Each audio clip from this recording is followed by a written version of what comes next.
Saya nak kongsi satu lagi cerita yang sangat menarik untuk tuan-tuan dirahmati Allah. Bawa balik, kongsikan dengan keluarga. Mudah-mudahan naikkan sedikit semangat dalam kita nak beribadat. Satu hari tuan-tuan dirahmati Allah, saya dipanggil untuk uruskan satu jenazah petang. Selingkungan dalam pukul 5 lebih tuan-tuan dirahmati Allah, saya dipanggil. Saya bergegas ke hospital. Sampai di hospital, saya dimaklumkan oleh seorang sahabat, Ustaz, orang yang mati ini, yang Ustaz tunggu ni, si mati. Masa saya sampai tu jenazah belum sampai lah. Jenazah dalam perjalanan nak sampai. Sebab bila kita pergi ambil jenazah tuan-tuan, tak boleh pakai ambulan. Orang kalau dah meninggal, dia tak naik ambulan. Belum sah meninggal baru naik ambulan. Mati atas ambulan tak apa, tapi kalau sebelum naik dah mati, memang ambulan tak angkat. Itu memang tak tahu dia punya prosedur kot. Itu memang prosedur tuan-tuan. Jadi tuan-tuan dirahmati Allah, sementara tunggu tu saya diberitahu, si mati ini, orang yang meninggal dunia ini, baru selesai menjadi imam waktu asar. Dia jadi imam waktu asar, dia bagi je salam yang pertama, terus dia rebah. Jatuh betul-betul atas jadah imam, tengah jadi imam. Allahu Akbar. Saya ternanti-nanti orang yang baik ini. Sampai saja dia tuan-tuan, saya terus tengok dia. Tengok dia dalam keadaan yang baik. Pihak forensik terus masukkan dia dalam bilik bedah siasat. Saya terus pergi ke tempat mandi tuan-tuan dirahmati Allah, ambil kain, nak potong kain, nak sediakan untuk dia. Seorang kawan saya kata, Ustaz, nanti dulu Ustaz, kita tak boleh uruskan dia lagi hari ni. Saya waktu tu tergamam. Orang yang matinya mulia, orang yang matinya hebat, tiba-tiba tak boleh diuruskan. Saya tanya kenapa. Kawan-kawan saya bagi tahu, dia kata, Ustaz, si mati ni tak ada sebarang dokumen pengenalan diri. Kita tak tahu dia siapa, keluarga dia belum ada buat sebarang tuntutan, kita tak tahu nak hantar ke mana. Jadi terpaksa disimpan terlebih dahulu. Simpan punya simpan, tuan-tuan dirahmati Allah. Waktu tu hati saya dah gundah gulana, sedih. Maklumlah, masuk dalam peti beku ni tuan-tuan, tak payah tunggu 60 hari, 6 jam pun cukup dah beku. Dia beza tuan-tuan, beza peti beku rumah tuan-tuan dengan peti beku simpan mayat ni tuan-tuan. Pasal kita nak pastikan dia tak mengeluarkan bau yang busuk. Sebab tu kita bekukan dia. Sebab manusia ni tuan-tuan sebusuk-busuk bangkai. Sebab tu jangan main-main, kalau manusia ni dah jadi bangkai tuan-tuan, tak boleh tahan. Jadi tuan-tuan dirahmati Allah, saya waktu tu terpaksa lah merelakan. Sebab tuan-tuan kena faham, kalau tak ada urusan, tak ada maikat ni tuan-tuan, payah nak dapat lubang kubur. Payah. Lubang kubur Lembah Kelang ni limited. Nak dapat lubang kubur susah. Nak dapat lubang golf insya-Allah. Majulah sukan untuk negara. Ini realiti.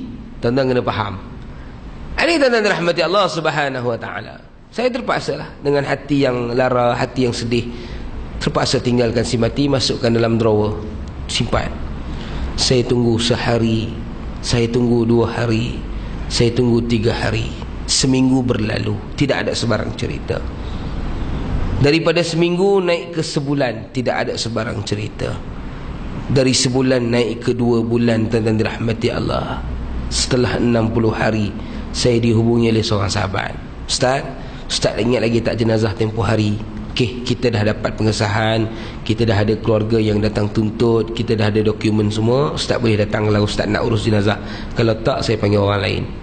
Saya kata tak apalah, pasal saya dah mulakan hari tu, saya nak tengok pengakhiran dia macam mana. Saya pun bergegas. Masa saya bawa kereta ni tuan-tuan, saya terfikir agak-agak macam mana rupa si mati. Maklumlah tuan-tuan, dah beku.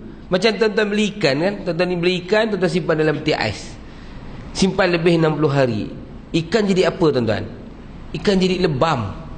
Memang dah tak cantik dah rupa ikan. Tuan-tuan tengok bila ikan ni dah lebam, dah tengok dah teruk tuan-tuan, tuan-tuan tak makan, tuan-tuan campak bagi kucing. Kalau gamak kata kucing boleh bercakap, dia tanya balik, oh, ni ikan kembung ke batu cak kembung? Jadi tuan-tuan dirahmati Allah, sampai saya di pekarangan bilik mayat tu, memang ramailah pegawai agama Islamnya, pegawai pihak berkuasa, PBT dan sebagainya lah, ramai. Ada seorang pegawai polis, dia tak ada calik tepi tuan-tuan, ada paku kat atas. Jadi pegawai lah datang jumpa saya. Dia sambut saya, dia kata, Ustaz, kita bagi penghormatan kat you buka jenazah. Dia sebenarnya bukan penghormatan, yang datang ni semua penakut kan. Tak solat sembang lah dengan aku. Adik tak apalah, orang bagi penghormatan tuan-tuan, kita buka lah. Saya pun buka drawer dia, bawa keluar. Saya duk fikir macam-macam dalam kepala ni tuan-tuan, sekabut macam-macam. Tapi bila saya buka je plastik yang menutupi si mati ini waktu itu, saya menitiskan air mata. Saya terkejut dan saya tergamam. Si mati bukan saja tidak beku tuan-tuan, badannya panas dan wajahnya berpeluh.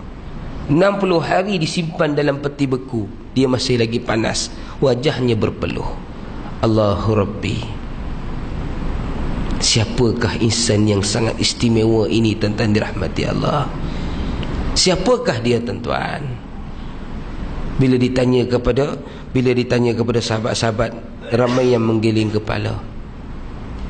Dia kata, Ustaz tanyalah seorang tu rapat dengan dia Ustaz. Saya pun mandikan dia, selesai mandi kafan. Saya bagi penghormatan pada kawan-kawan dia, nak tengok, nak cium ke sebagainya tuan-tuan. Tengah-tengah saya bagi penghormat, tengah-tengah saya bagi peluang, tiba-tiba saya dengar suara orang menjerit, Subhanallah, Allah, Subhanallah, macam-macam bunyi. Saya kata, sudah, ni Syiah ke apa ni? Saya pun lari patah balik tuan-tuan. Saya tanya, kenapa bising-bising ni? Dia kata, Ustaz tengok tu Ustaz. Di dahi si mati keluar kemerah-merahan satu perkataan ataupun kalimah yang kita kenali sebagai kalimah tauhid. Alif lam lam ha. Allahu Akbar. Saya waktu itu menangis, sekali lagi saya peluk si mati. Siapakah dirimu wahai sahabat? Siapakah dirimu wahai sahabat? Saya cium dahinya berkali-kali. Saya tanya pada seorang sahabat yang saya tengok dekat dengan dia. Saya kata, kenal ke dengan si mati? Dia kata, saya kenal Ustaz. Si mati ini waktu umurnya 11 tahun dia jadi anak yatim piatu, tak ada keluarga. Jadi pondok ambil dia jadikan sebagai anak angkat pondok. Sayalah yang berkawan dengan dia daripada mula dia masuk sampai hari ini. Dia datang ke Malaysia ni Ustaz sebab nak cari peluang kerja sebagai imam. Dia baru 2 hari jadi imam di tempat tersebut. Kami pun tak tahu, sebab hari itu kami sama-sama dalam satu jemaah datang ke sini. Tujuan kami datang hari itu nak berdakwah. Tiba-tiba dia tak nak balik pasal dia nak jadi imam. Dia ditawarkan jadi imam. Jadi Ustaz, sejak saya kenal dia daripada umur 11 tahun, dia ni susah dan sukar untuk tinggalkan solat malam. Dan antara solat malam yang menjadi rutin hidupnya adalah solat sunat tasbih.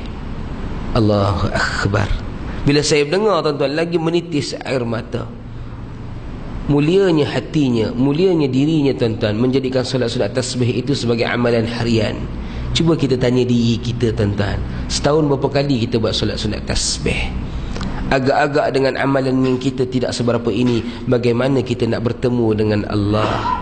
Mudah-mudahan tuan-tuan, sedikit suntikan cerita itu dapat memberi satu gambaran yang baru kepada tuan-tuan untuk bersedia dan melakukan persediaan ketika nak bertemu dengan Allah kelak insya-Allah.